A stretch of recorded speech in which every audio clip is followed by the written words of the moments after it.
Hello, everyone, and welcome to a very special episode of the LynchFit Podcast. I am co-host and producer Nick Skolnick, and we wanted to just do a very quick post-Thanksgiving wrap-up for those of us who might have eaten just a little bit too much on Thanksgiving, but had a good time. Let's get right to it.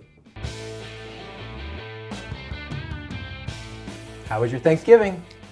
It was fattening, Nick. Okay. All right, even for you? Yeah, man. Even for you? Pumpkin pie, whole tray of stuffing. Oh. Big stuffing guy. Gluten-free stuffing? Yeah. Okay. Yeah. All right. And you? Yeah, same. A lot of food, a lot of family, a lot of fun, and some pastries, I'll be honest. They were good. I'm Italian. I have to do it. I have to. But what I wanted to do, a lot of people eat a lot on Thanksgiving. Let's just call it the nation's cheat day, right? Yeah. But when it's done, we feel bloated, we feel sluggish, we feel slow, and I wanted you to come up with just a few things that people can do starting right on Black Friday to get them back into a mode where they're starting to feel healthy, they're starting to feel good again, and they don't have to feel super guilty about what they did on Thanksgiving.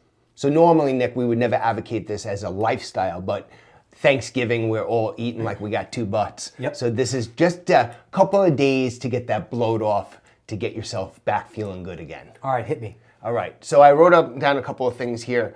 So we'll do one, okay? Yep. And I know that me and you may have a little bit of a disagreement on this as far as... We've never disagreed before.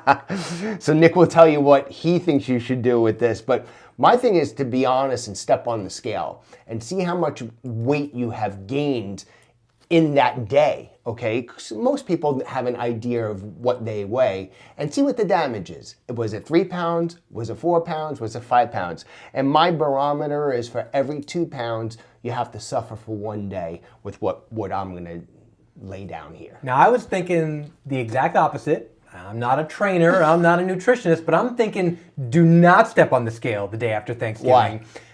You know what? It could make you feel bad about yourself, right? And you put on a little weight. You overate. Okay. Do you really need to know if it's 4 pounds or 6 pounds that you put on? Let it go and just start moving forward in a healthy way and weigh yourself in 2 days or in 3 days. Right. And maybe you won't feel so bad about it. Now, perhaps that's just like out of sight, out of mind. And you might want to listen to Mike on this one, but I will not be stepping on the scale today.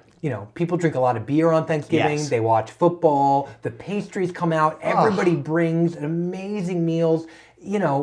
We did this to ourselves. It's one day a year that we do it for Thanksgiving. You just gotta accept it and move on. And you could always fit a little bit more in. That's right.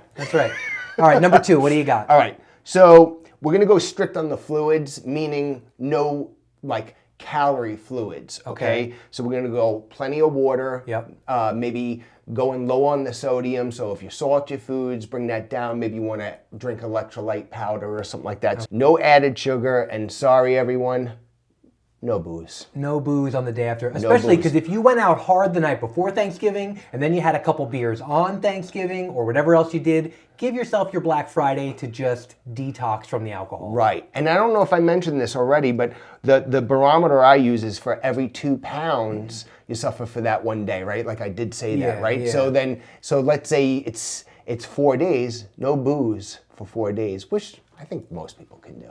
Well, at least one day for no booze for some people, right. But I'll be cutting out the booze for the whole weekend. The goal here is to get you right back before Thanksgiving, and if you do these things, we're pretty confident that you'll feel back to your norm. All right, so we're having lemon water, we're having herbal teas, we're having maybe a green drink like you said before, but we're cutting out the high sugary drinks, ditch the high sugar coffees that day. I mean, altogether you should, but definitely that day. Yeah. You had a lot of desserts the day before, and no beer. Okay. No sodas. No sodas. Yeah. No all right. fruit punch. No orange juice with your breakfast. Let it go. None of that stuff. Water.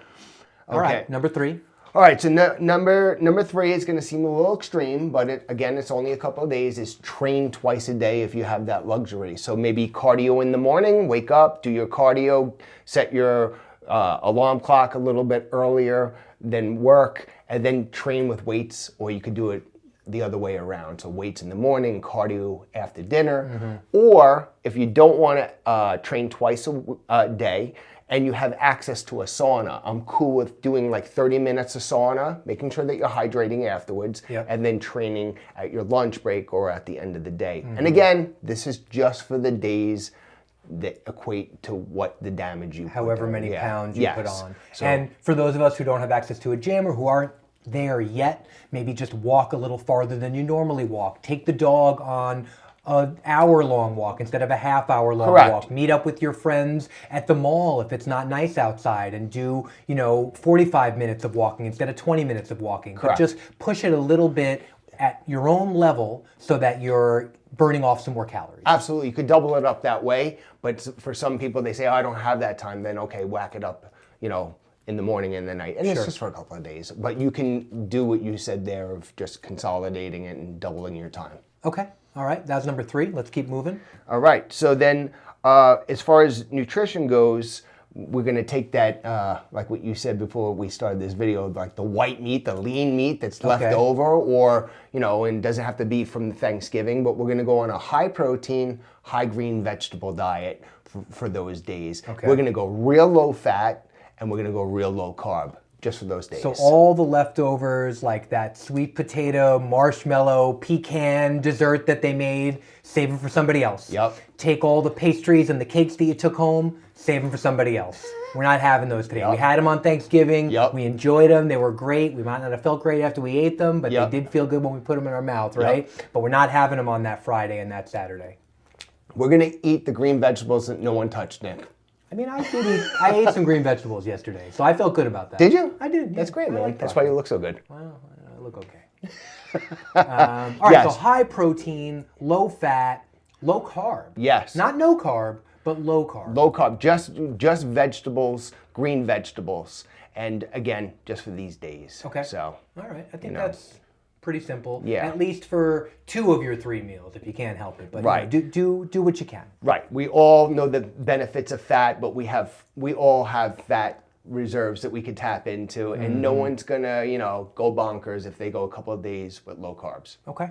All right. And finally, number 5. So this is one that I kind of concocted, and I've used various different kind of drinks like this. So if somebody does follow this and goes real low carb, especially from getting this bolus of carbohydrates, by day, like say somebody has 5 days, Nick, by day 2.5, they might be going through some withdrawal, especially if they've been doing a little pre-Thanksgiving meals too. So some people have been eating like crap maybe for a couple of days, and then Thanksgiving was the real punch in the stomach.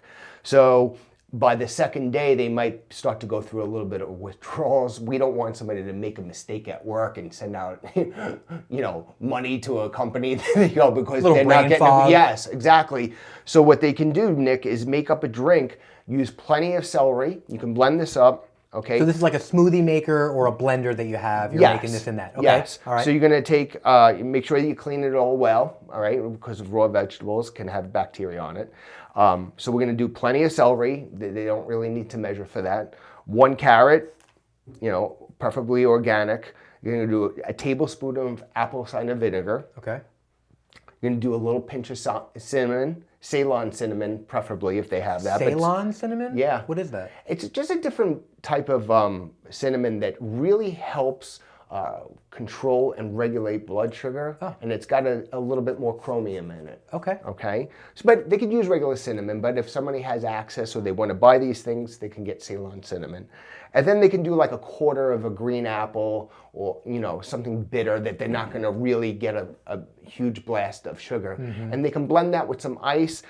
I'm a psycho. I even put a little Tabasco in there, something hot, a little cayenne pepper. Like a cayenne or something. Yeah. Okay. And basically they can just pack this, bring it to work or at home if they work from home, and just kind of sip it throughout the day. Now, they're more than welcome to have more. Now, if they eat a ton of celery, they might have to go to the bathroom, so they have to be mindful not to get so much fiber. Sure. But this is something that will give them a little bit of sugar and really keep them full from all that celery fiber, and really kind of just keep their blood sugar nice and even. So if they're feeling like, they're jonesing, or they're feeling a little low blood sugar and they're brain fog, like you said, a little sip of that and just sip it throughout the day. And then before you know it, a couple of days are over, and while everybody's complaining, getting ready to gear up for the next holiday, you're back at baseline. Right, because we have to get ourselves back to baseline before we get in to the Christmas holiday or Hanukkah. the Hanukkah holiday or the Kwanzaa holiday, whatever holiday you celebrate, whatever's coming up, we all know that at the end of December,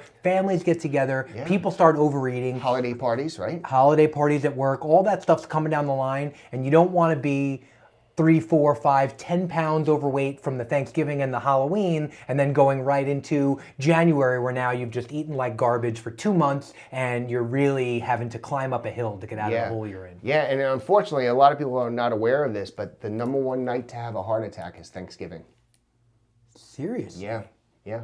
Because what happens is at nighttime, the amount of fat that's in our blood just kind of goes up a bit, and then people are in a home, depending on where they live, the heat's cranked up. They might have a Thanksgiving sweater on, so they're hot. They're around a bunch of people. They were arguing with their crazy uncle about politics.